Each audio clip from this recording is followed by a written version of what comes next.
How to fix Geometry Dash is crashing.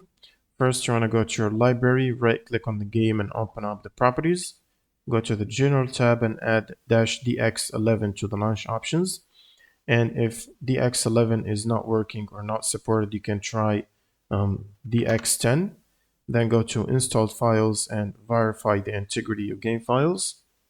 Now, once this is completed, you can close Steam and open up a new browser tab. Search for Redist, short for redistributables.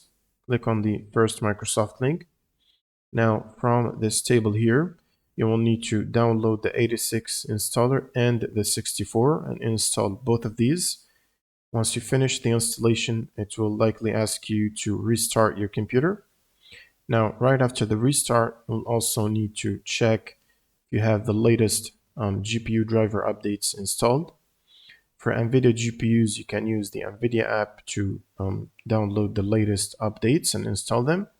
And for AMD, you can download and install the AMD software. And once you've updated your GPU drivers, you will need to run the Steam as admin. Right click on Steam and run it as admin before opening the game. Now you will need to launch the game from your Steam library, and this should fix the crash issue. If you found this helpful, leave a like and a comment, and see you on the next one.